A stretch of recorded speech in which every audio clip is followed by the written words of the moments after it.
Hey everyone, and welcome to our deep dive today. We're going to be looking at something pretty interesting. Yeah. It's all about this new approach to climate action, what folks are calling non-market approaches. And basically, it's all about moving beyond, those typical carbon trading schemes and getting into some really creative solutions. We've got an awesome source for this deep dive, too. A recent report straight from the UN climate change team.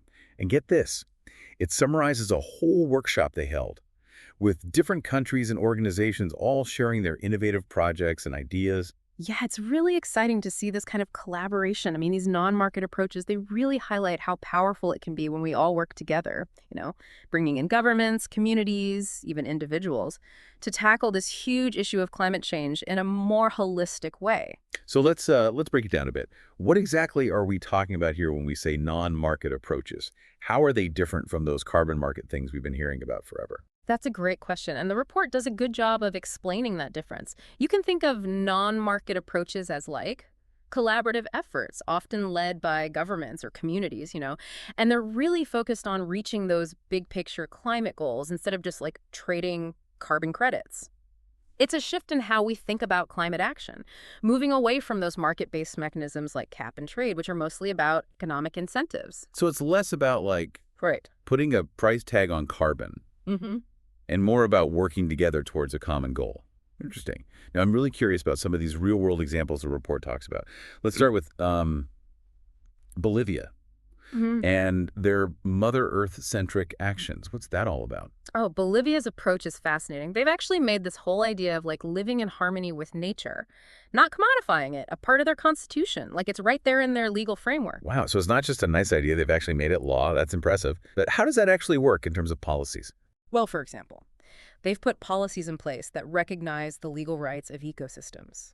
And that affects everything, from development projects to how they manage their resources.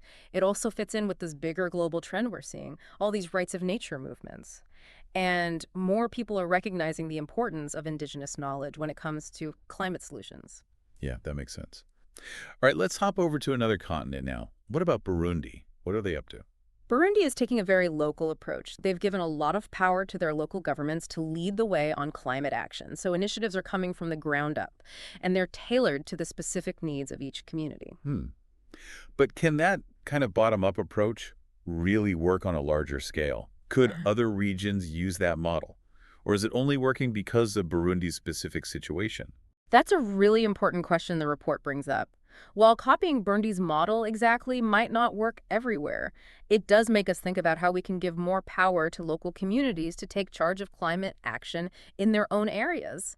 Their success might hold some valuable lessons for regions that are struggling to make those national climate initiatives work, you know? Yeah, that's a good point. Okay, let's move on to our next example, India's Mission Life. Now, this one is about getting 1 billion people involved, right? Exactly. 1 billion people making changes in their daily lives. That's mind-blowing. But what are they actually asking people to do? It's all about those small, everyday things we do. That can add up to a huge difference when millions of people do them. Things like saving water, cutting down on waste, using LED light bulbs, taking public transport. Simple actions people can easily fit into their lives. So they're showing that even little changes, when a ton of people do them, can actually make a difference when it comes to climate change. I like that. Okay, what about Japan? What's going on there? Japan's really focused on creating practical solutions, especially in areas like transitioning to cleaner energy and building cities that can withstand climate change. The report highlights two initiatives, CE-FIA and SUMAR-RU. Okay, those names sound intriguing. Tell me more. So CBARA is all about promoting energy efficiency and reducing carbon emissions, particularly in Southeast Asian countries. But they're not just sharing information, they're also making it easier for these countries to use practical solutions by helping them get the technology they need. And what about Subaru? Subaru is tackling the challenge of making cities more resilient. They do this by connecting local governments with advanced technology from Japanese companies. It's a great example of countries working together. Now, this next one really caught my eye. Uganda and the African Development Bank are testing something called the Adaptation Benefit Mechanism. What is that? This is a brand new way to fund projects that help countries adapt to climate change, especially in developing nations. It lets developed countries and other organizations contribute to these projects in a way that's linked to achieving actual benefits on the ground. Can you give me an example? Sure. In Uganda, they're using this mechanism to invest in things like water systems powered by solar energy and crops that can survive droughts. These directly improve things like water access and food security for rural communities. Wow, that's great. So it's not just about giving money. It's about putting that money towards solutions that make a real difference in people's lives. Now, with all these different non-market approaches popping up, how do we even figure out which ones are the most promising? That's a great question, and the report actually talks about that. One solution they highlight is a tool developed by CGIR. It helps countries navigate this whole complex landscape of options and pick out the non-market approaches that best fit their specific situation. So it's like a roadmap to help countries get involved in these initiatives. Exactly. And what's really cool is it's not some top-down approach. They're getting input from all sorts of different people, making sure the tool works for different situations. That's a good approach. Now, I'm curious about the challenges. The report mentioned a group called Chlore that raised some concerns. What were they worried about? Clara Hay brought up a few key challenges, things like delays in approving projects, trouble getting funding, and just a general lack of clear definitions for what exactly counts as a non-market approach. They basically pointed out that while the concept is great, there's still work to do to make sure these approaches are really effective. So they see these challenges as like roadblocks to the success of non-market approaches. Are a lot of other people worried about these things too? Well, the report also talks about this roundtable discussion they had, where people from different countries and organizations voiced similar concerns. One of the big things that kept coming up was the need for better systems to track progress and measure the impact of these initiatives. Right. So it's not enough to just start these projects. You got to make sure they're actually doing something good. What else did they talk about? Another big topic was this thing called the NMA platform, which is supposed to be like a central hub for everyone to share info and see how things are progressing with non-market approaches. It's a fairly new platform.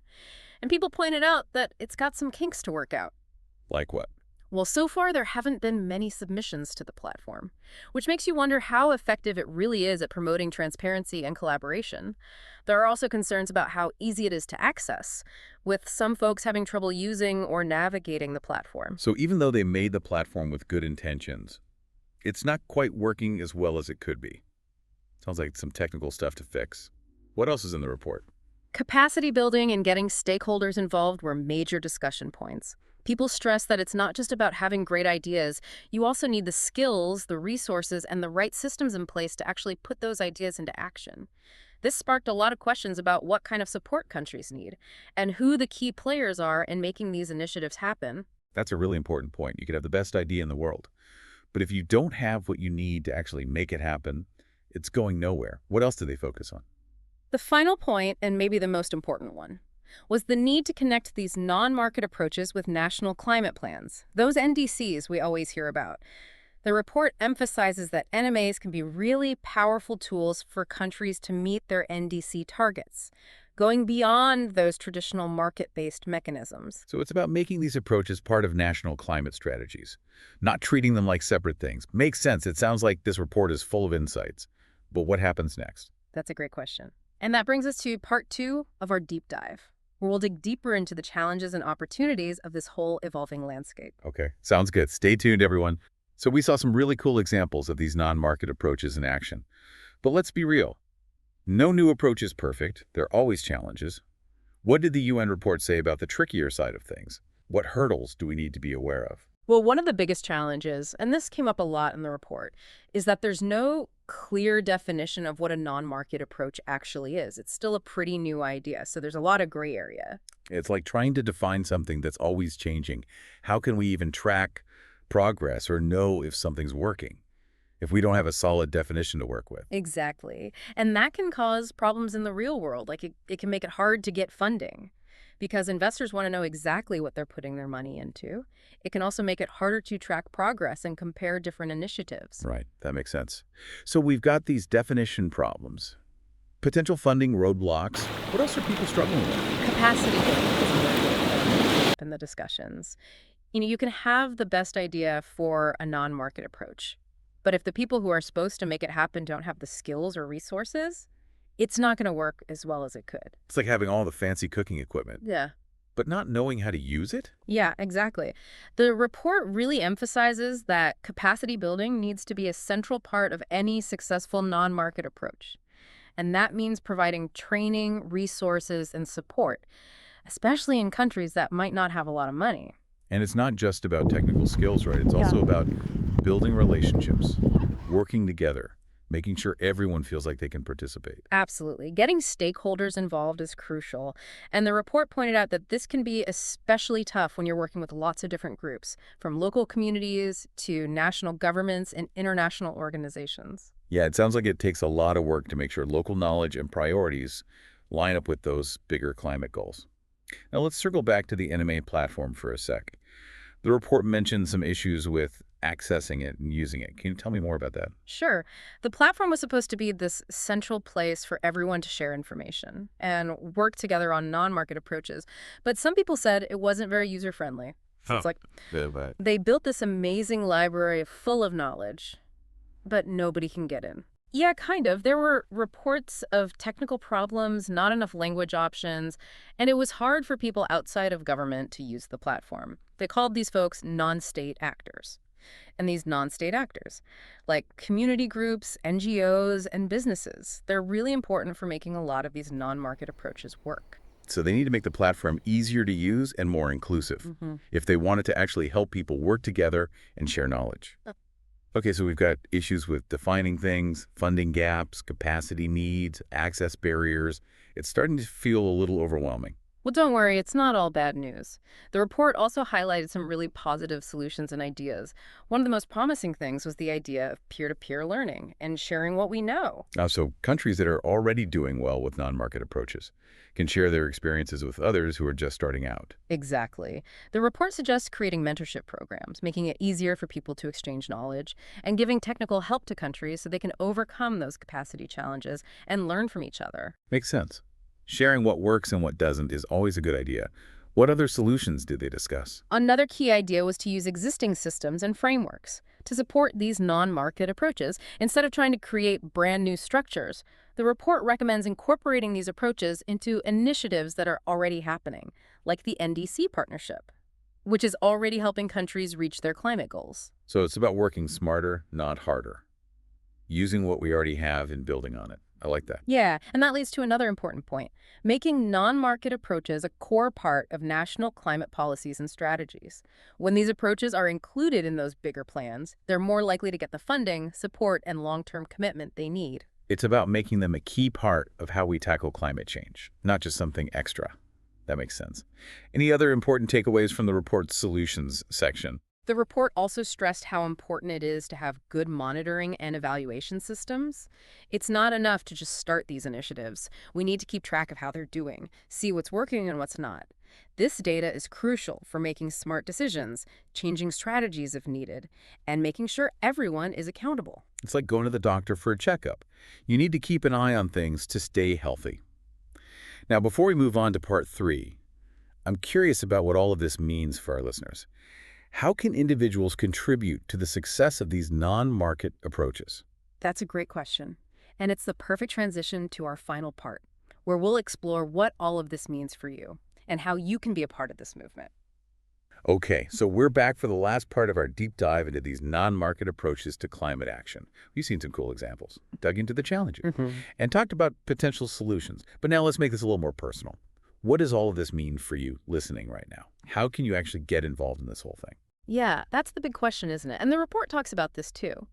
One of the key takeaways is that these non-market approaches, they really depend on people and communities taking action. It's not just about governments making agreements or companies making promises. It's about the choices we make every day. So it's not some abstract idea. It's about the everyday stuff we do. Uh, What are some ways listeners can make a difference? well, think back to India's mission life. It's all about people making choices to lessen their impact on the environment, like saving water, buying sustainable products, not wasting food, using public transport. When millions of people do these small things, it can make a real difference. Right, think globally, act locally. But sometimes it's hard to see how those individual actions can really change things. How do we connect those personal choices with making a global impact? That's where getting involved in your community comes in.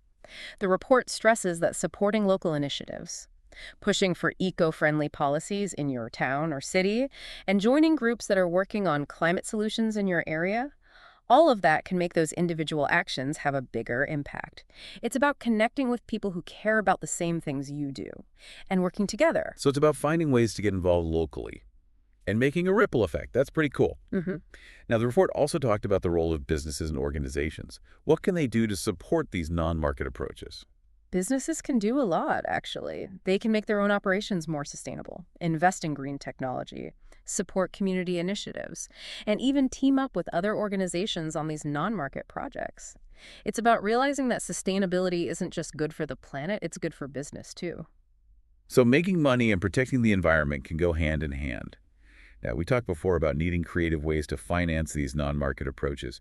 Do you think entrepreneurs and investors can play a role? Definitely. There's a huge opportunity for people with new ideas to come up with ways to fund these initiatives. We need to go beyond the traditional ways of giving grants and find new ways to attract investments and make sustainability something that can actually turn a profit. That's a really interesting idea, making sustainability not just the right thing to do, but also something that makes financial sense. So it seems like no matter who you are, a student, a business owner, a parent, someone who's retired, you can be part of this. It's Yeah, about finding what you're good at and using it to help.